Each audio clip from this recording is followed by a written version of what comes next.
दोस्तों को सलाम। जॉनस केपलर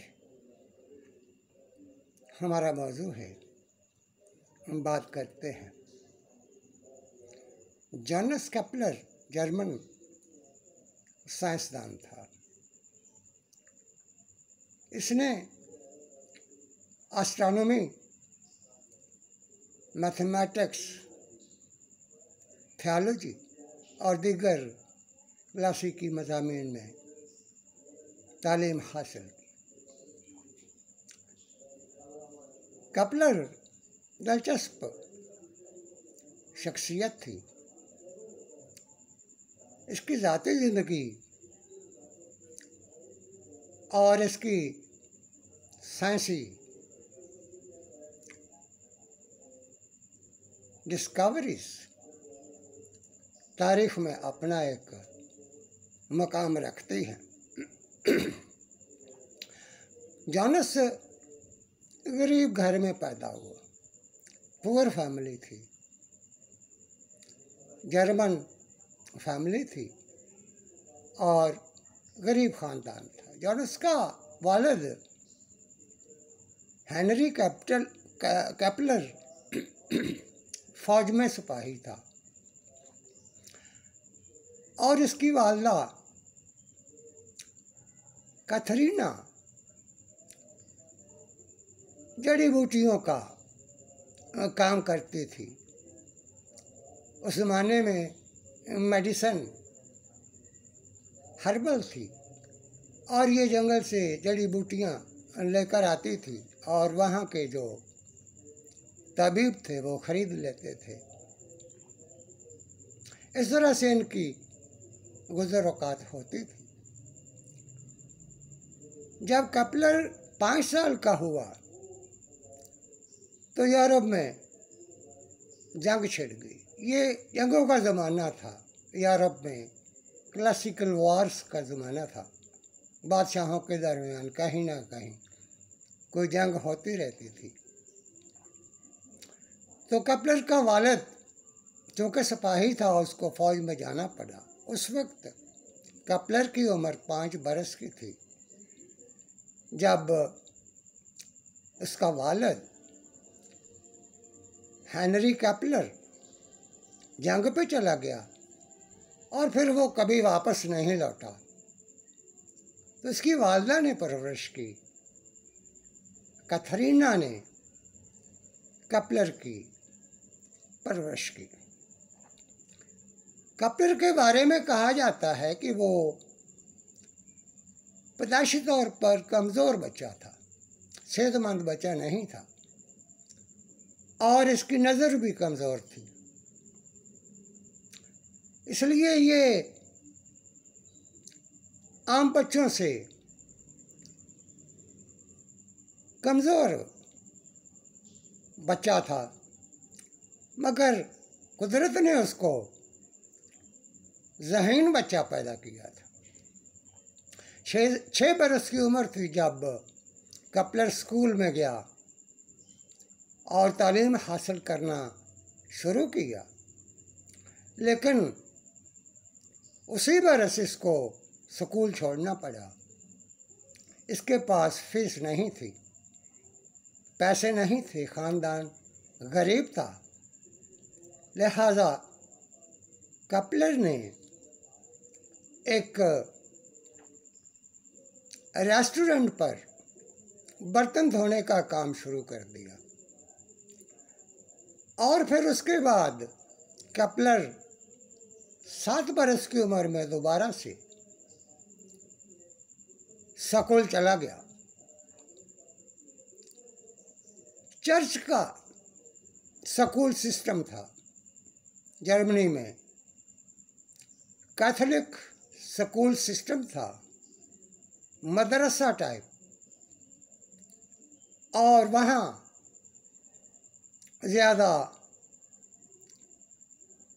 मदरसा टाइप तालीम ही दी जाती थी। 18 बरस की उम्र में केपलर यूनिवर्सिटी पहुँच गया।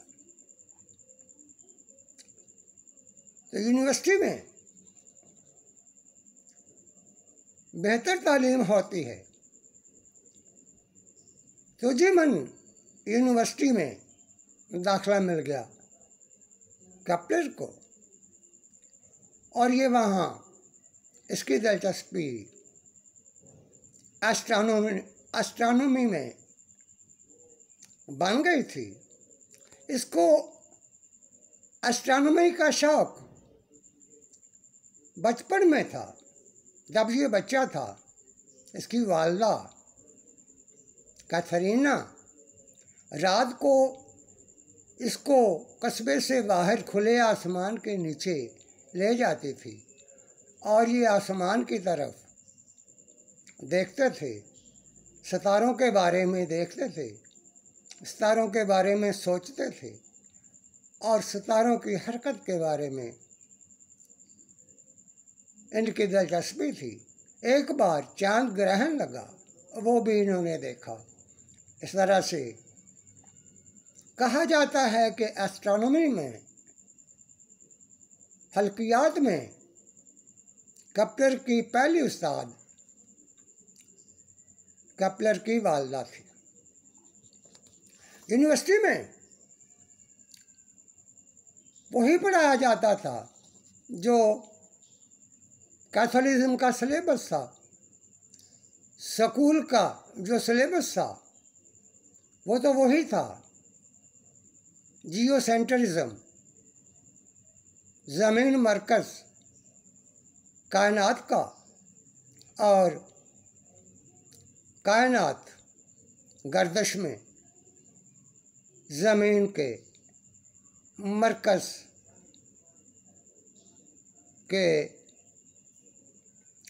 में कायनात घूम रही थी।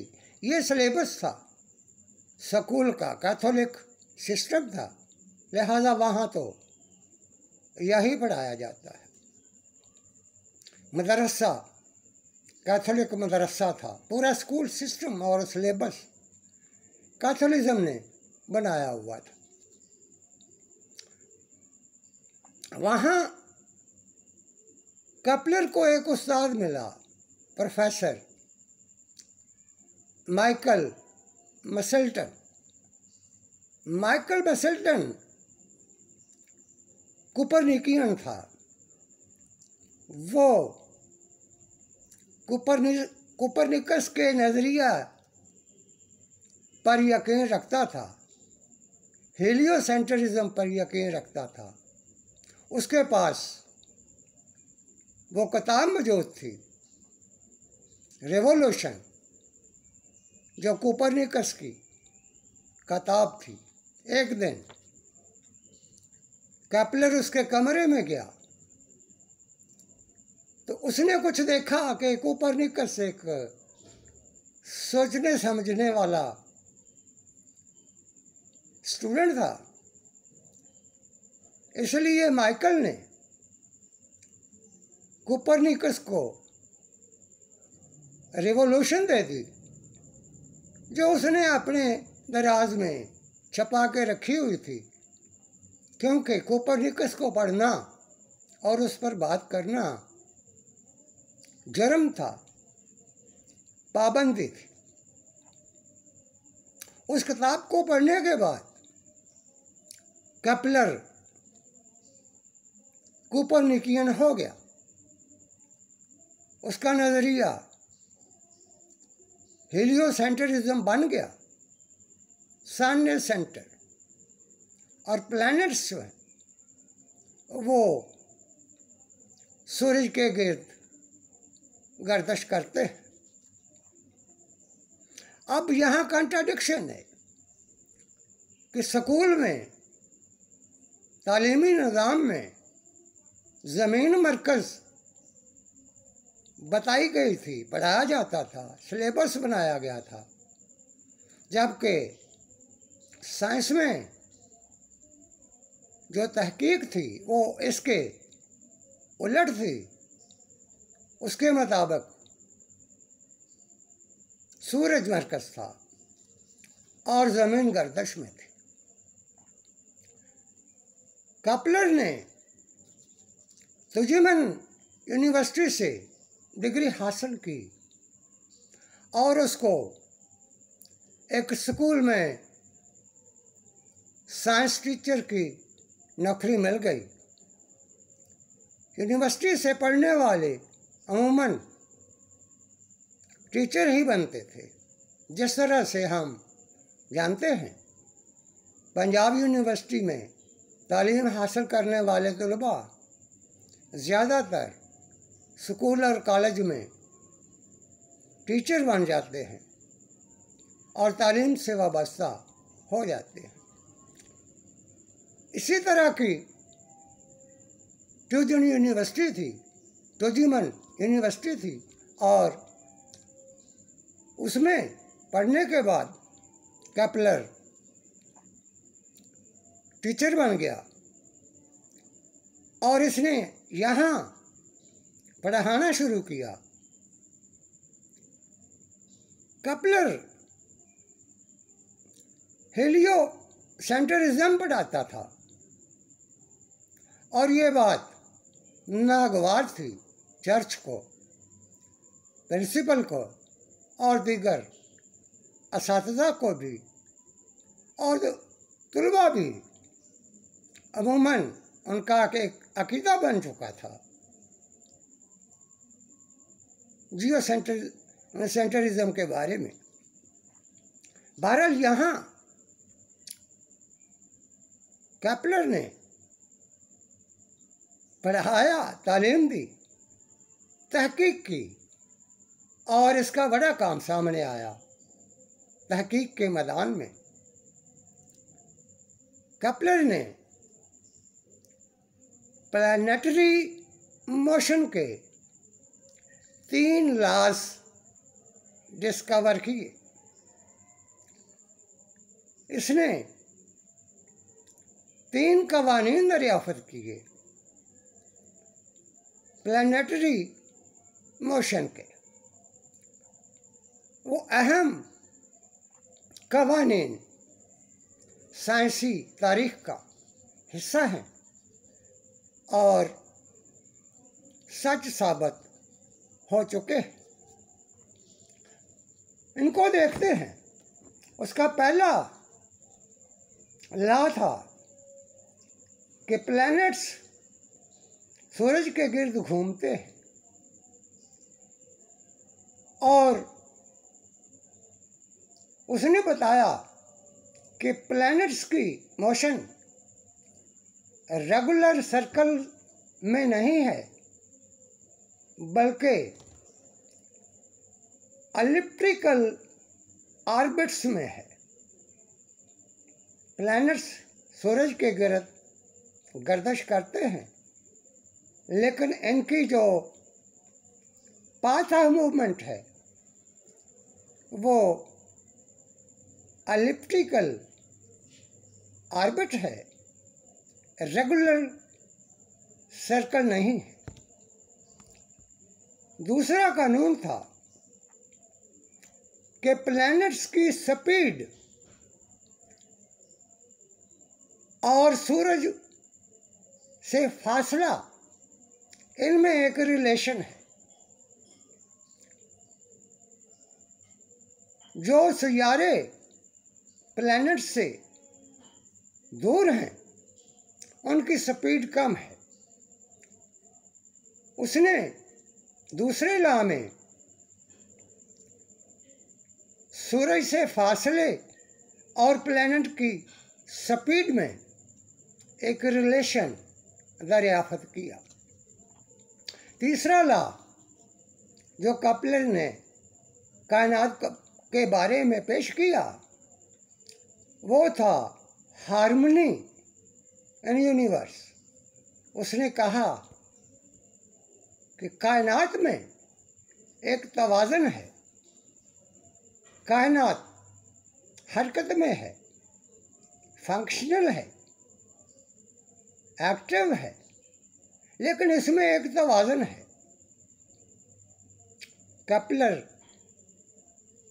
मजहबी आदमी था और उसने बड़ी खूबसूरत बातें की। उसने कहा कायनात डिज़ाइन ऑफ गॉड के मुताबिक चलती है।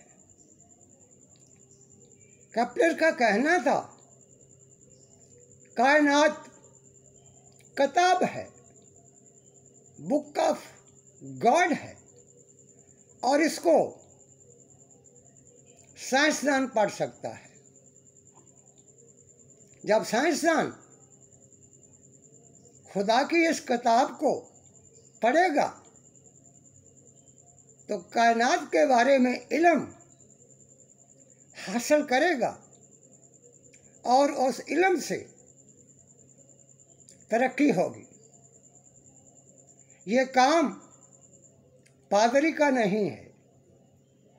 खुदा की किताब को पढ़ना, समझना और उससे इस्तिफादा करना, ये साइंसदान का काम है। तो केपलर ने कहा कि कायनात खुदा की किताब है। इस हवाले से कैथोलिज्म ने, सोसाइटी ने केपलर को परेशान किया, उसके लिए मसाइल पैदा किए। जाहिर है कि हुक्मरान, चर्च और अलीट तबका वो कोई भी तब्दीली पसंद नहीं करता। वो बेनिफिशरी होता है एक सिस्टम का। बेनिफिशरी तबका तरक्की का, तब्दीली का मुखालिफ होता है, और वो मुखालिफ की बात नहीं सुनता, वो सच भी नहीं सुनता। आखिरी उम्र में केपलर को परेशानी का सामना करना पड़ा। इसकी मां को जादूगरनी करार दे दिया गया। यूरोप में उस जमाने में जादूगर औरतों को कत्ल कर दिया जाता था। जिस तरह हमारे यहाँ भी मजहबी तजाद की बुनियाद पर, मसाइल की बुनियाद पर कत्ल कर दिया जाता है, वहाँ जादूगरनियों को कत्ल किया जाता था। बड़ी मुश्किल से केपलर को 10 साल तक इस मसले से परेशानी का सामना रहा। केपलर को सजाएं दी गई, इज़ाएं दी गई, लेकिन क्रेज में जब वो पढ़ाता था, केपलर ने कोपरनिकस के नज़रियात को साबित किया, तजर्बात से साबित किया, और कवानीन दरियाफ्त किए। बहुत सारी मुतअद्दिद किताबें लिखी। एस्ट्रोनोमिया नोवा, न्यू एस्ट्रोनॉमी केपलर की किताब थी, जिसमें उसने अपने नज़रियात पेश किए। शुक्रिया।